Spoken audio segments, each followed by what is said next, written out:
जहां रियासत की रिट चैलेंज थी, वहाँ अमन, तरक्की और खुशहाली के नए बाब का इजाफा हुआ और इस किस्म के वाक़यात जो हैं उस इलाके की तरक्की और खुशहाली के रास्ते में रोड़े अटकाने की जो मज़मूम साजिश है, बैनुल-अक़वामी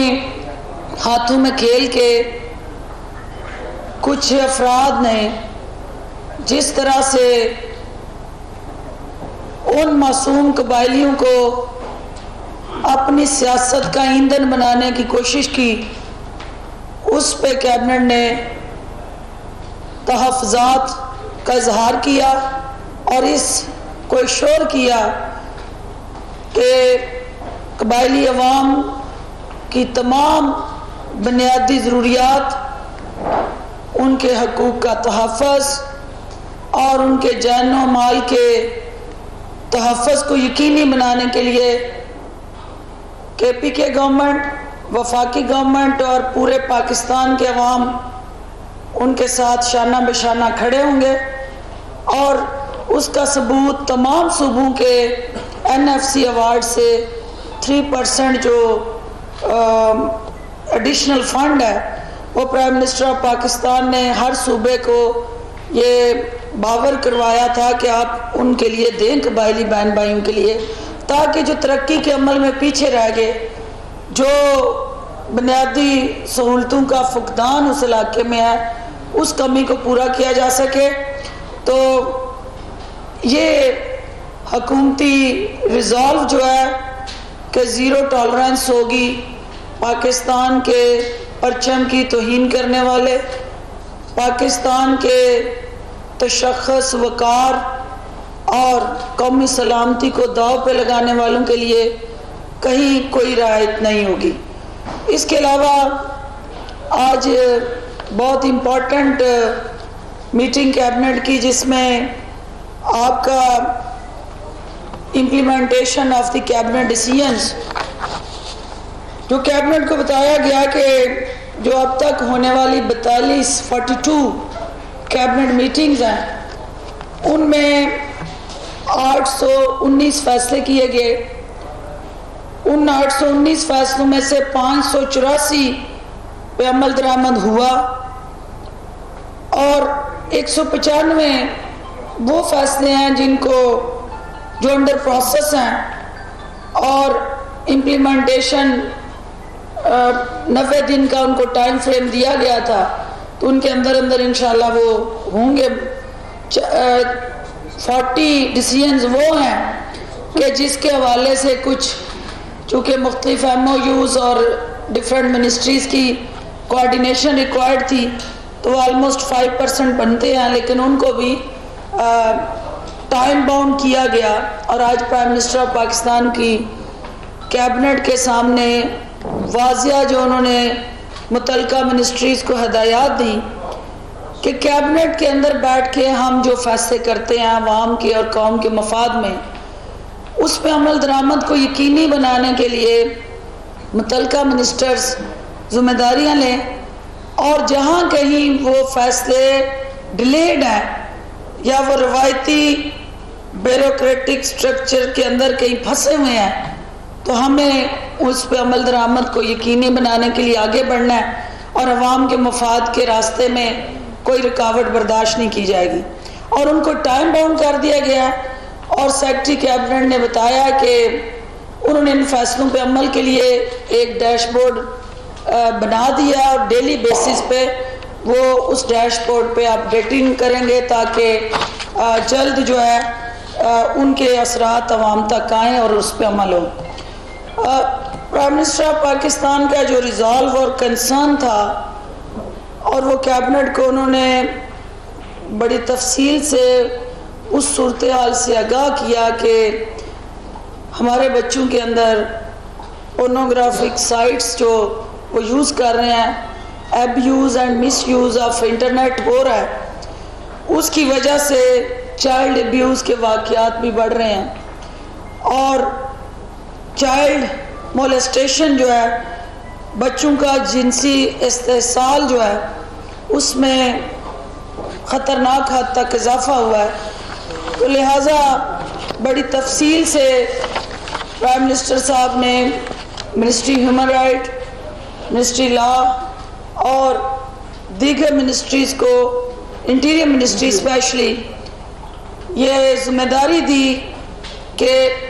बच्चों के साथ जिनसी तशद्दुद, जिनसी इस्तेसाल,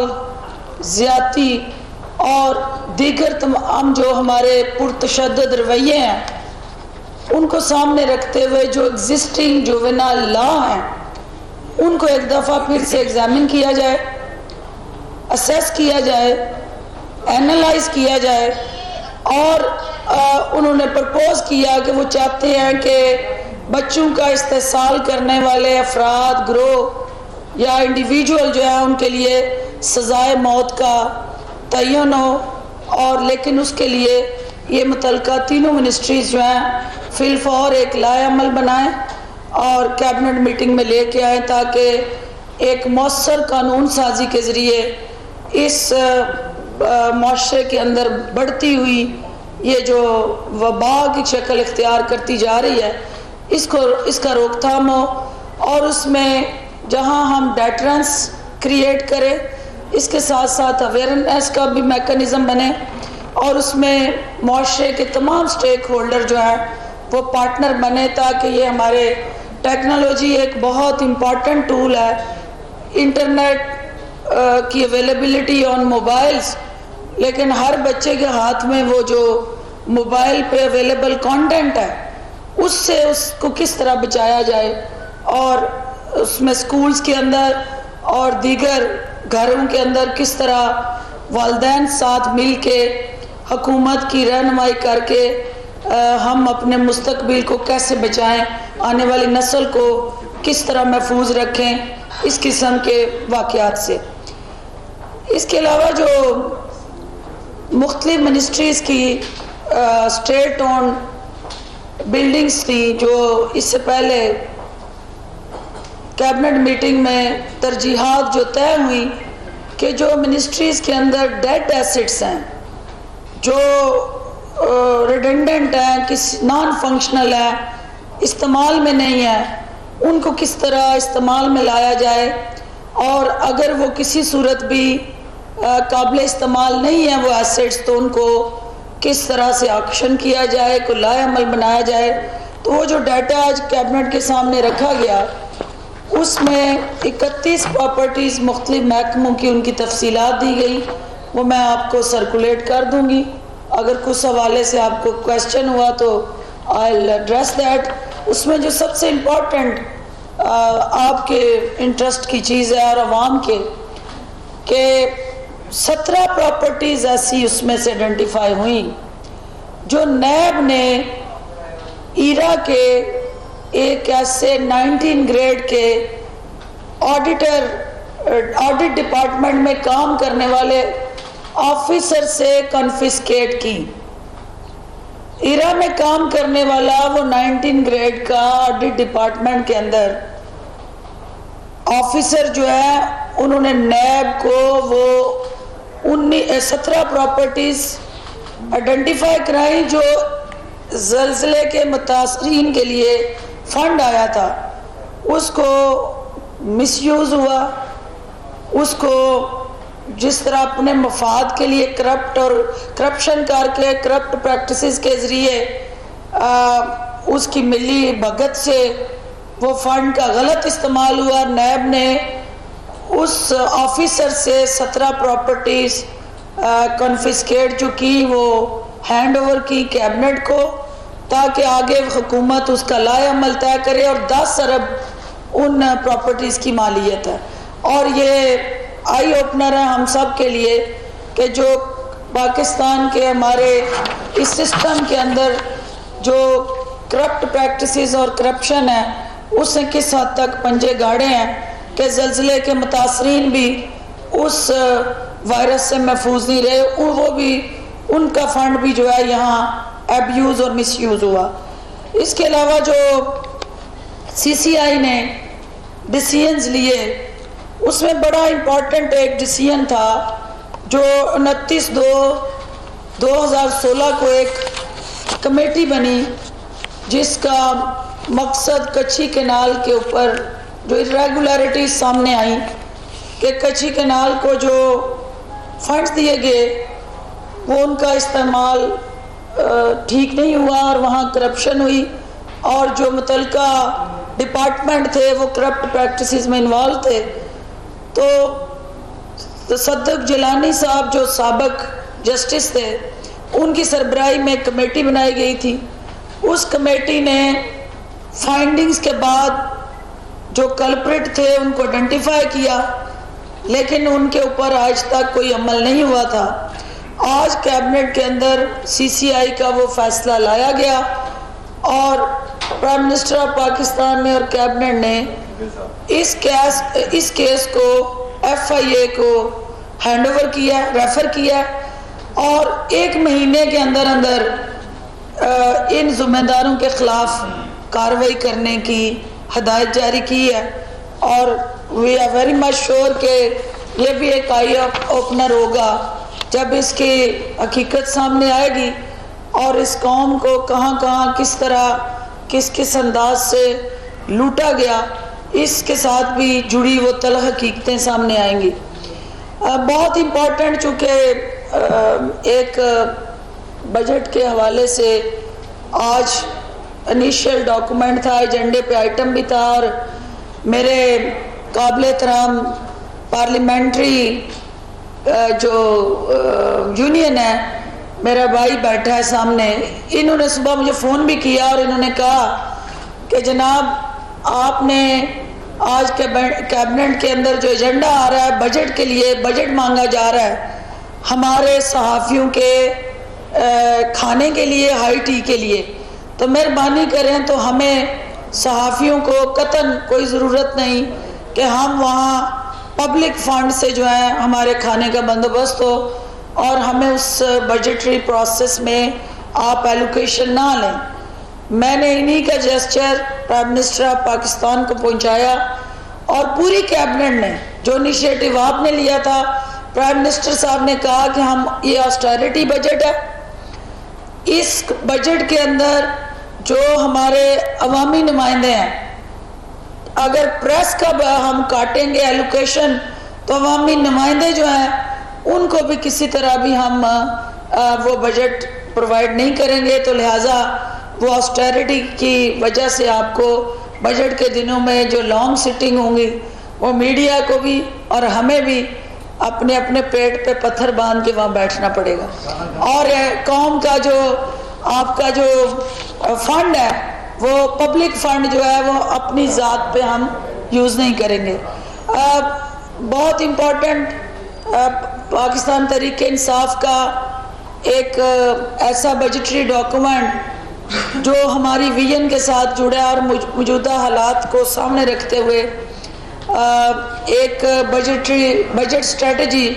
और पॉलिसी डॉक्यूमेंट जो एडवाइज़र टू द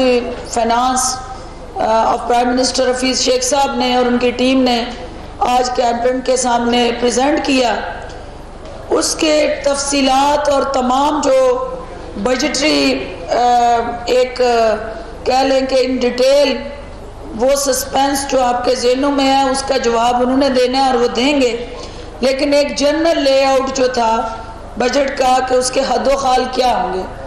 और 11 जून को वो बजट पेश होगा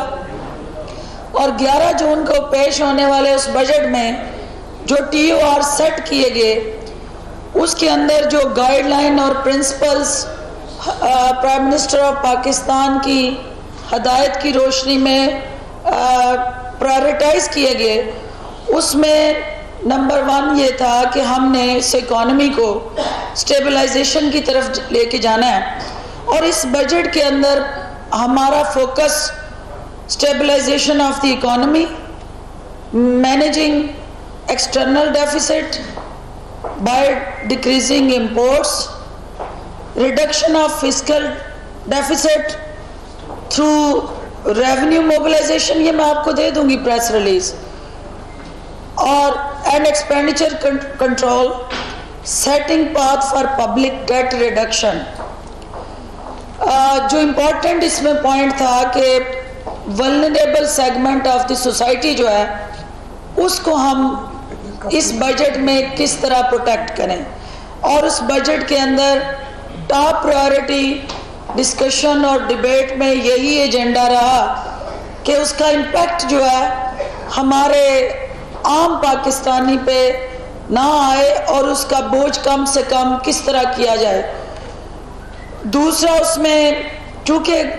ग्रोथ के लिए इस बजट में एक प्लेटफॉर्म क्रिएट करना मकसद है हुकूमत का, और वो प्लेटफॉर्म इसलिए क्रिएट करना है कि ग्रोथ के साथ आपकी जॉब अपॉर्चुनिटीज़ जुड़ी हैं, तो ग्रोथ बढ़ेगी तो जॉब्स की अपॉर्चुनिटी बढ़ेगी। तो साथ जो है वो प्रोविंशियल गवर्नमेंट्स का एक बहुत कलीदी किरदार है, क्योंकि NFC अवार्ड की वजह से आपका major chunk of the budget सूबों को चला जाता है, फेडरल गवर्नमेंट के पास स्पेस श्रिंक हो जाती है। तो लिहाजा इस बजट के ले करते हुए तमाम प्रोविंशियल गवर्नमेंट्स को ऑन बोर्ड लेके वो तमाम जो इस वक्त आपको चैलेंजेस हैं दरपेश इकोनॉमिक फ्रंट पे, उनको इनकॉर्पोरेट किया गया है और सब की कंसल्टेशन और कंसेंसस से जो वे फॉरवर्ड बनाया गया वो इंशाल्लाह पाकिस्तान को इकोनॉमिक फ्रंट पे अल्टीमेटली आप देख रहे हैं कि जो इकोनॉमिक रोड मैप आपकी मुआशी टीम ने दिया उससे रुपए की कदर में इस्तेकाम आया और अनसर्टिनिटी और एक अफवाहों की जो फैक्ट्रियां चल रही थी जिससे आपकी मईशत अदम इस्तेकाम का शिकार थी, वो अफवाह साज फैक्ट्रियां बंद हुई हैं और आपकी मईशत जो है उसके मुस्बत इंडिकेटर आना शुरू हुए हैं। स्टॉक एक्सचेंज ने पॉजिटिवली कंट्रीब्यूट किया है, बिहेव किया है और अल्टीमेटली नए रिकॉर्ड कायम कर रही है। इसी तरह रुपया अगर मुस्तहकम होगा तो उसका फ़ायदा आवाम को मिलेगा, क्योंकि अगर महंगाई कम होगी तो अल्टीमेटली आवाम की मुश्किलात कम होंगी। इसके साथ साथ जो कैबिनेट को ओवरऑल एक्सपोर्ट के हवाले से और वज़ीर-ए-आज़म पाकिस्तान ने मिनिस्टर इंडस्ट्री एंड ट्रेड को ये हदायत दी हैं कि वो भी जल्द एक comprehensive very well defined export policy का ऐलान करेंगे, जिससे जो है वो पाकिस्तान की एक्सपोर्ट को बढ़ाने, इंपोर्ट को कम करने और आपका जो ट्रेड डेफिसिट है उसको बैलेंस करने में मदद मिलेगी। कैबिनेट को बताया गया इसी बजट के अंदर जो तरजीहात तय की गई उसमें इंडस्ट्रियलाइजेशन जो है वो हमारा revival of the sick units और इंडस्ट्री जो है वो एक हमारा वेरी इंपॉर्टेंट कंपोनेंट होगा, क्योंकि हमने अनफॉर्चुनेटली जो चाइना के साथ प्रीवियस हमारा फ्री ट्रेड एग्रीमेंट था उसमें आपने अपनी इंडस्ट्री को उसके इंटरेस्ट को प्रोटेक्ट नहीं किया था, जिसकी वजह से हमारी कंज्यूमर इकॉनमी बनी और हर चीज़ इंपोर्ट करके हम यूज़ कर रहे थे। तो अब ये है कि लोकल इंडस्ट्री को भी हम अगले बजट में स्ट्रेंथन करें और उसका आपका जब इंडस्ट्री चलेगी, आपकी मईशत का पहिया चलेगा तो आम पाकिस्तानी के घर का चूल्हा जलेगा, तो अल्टीमेटली उसका एक पॉजिटिव इम्पैक्ट आएगा, लोगों की ज़िंदगियों में बेहतरी आएगी। इसके अलावा चूँकि हमारी हेल्थ चैलेंजेस इस हुकूमत का हेल्थ एजुकेशन टॉप प्रायोरिटीज़ रही हैं, तो सिगरेट इंडस्ट्री हेल्थ हैजर्ड्स के साथ जुड़े कुछ डिटेल से चैलेंजेस डिस्कस करने के बाद कैबिनेट ने ये फैसला किया कि जो हमारे सिगरेट इंडस्ट्री को टैक्स नेट में ज़्यादा इंगेज किया जाए ताकि वहाँ से जो आपको रेवेन्यू जनरेट हो वो आपकी हेल्थ के बजट के ऊपर खर्च हो प्रिवेंशन एंड कंट्रोल में, और जो उसका फ़ायदा है वो हेल्थ सेक्टर के अंदर हमारा जो पाकिस्तानी जिसको बेटर हेल्थ केयर फैसिलिटीज़ मिलनी चाहिए, जो उसका हक है वो उसको दिया जाए। शेख ज़ायद हॉस्पिटल, चूँकि ये भी आज एजेंडा आइटम था कि कैबिनेट डिवीजन को ये हैंड ओवर हुआ under the decision of supreme court, लेकिन जो बजटरी मैकेनिज़्म है, क्योंकि हेल्थ डिवॉल्व सब्जेक्ट किया गया, तो उसके रिसोर्सेज और उसके साथ जुड़े जो दीगर सिंध के इंस्टीट्यूट्स हैं, जो आप देखते हैं कि अक्सर आपको अपोजिशन की बका सुनाई देती है कि उन अदारों को छीन लिया गया, वो फेडरल गवर्नमेंट ने उस पर कब्जा कर लिया। तो ये तमाम चीज़ें तफसील से डिस्कशन के बाद इसको सुप्रीम कोर्ट के फैसले के साथ नत्थी किया गया और तय हुआ कि मिनिस्टर हेल्थ, आपके मिनिस्टर लॉ और कैबिनेट एंड फाइनेंस सेक्रेटरी बैठ के तय करें कि ये इंस्टीट्यूशंस जो सुप्रीम कोर्ट फेडरल गवर्नमेंट के हवाले कर रहे हैं। इस्लामाबाद में मुआविन खुसूसी इत्तलात फिरदौस ताशिक आवान प्रेस कॉन्फ्रेंस कर रही थी।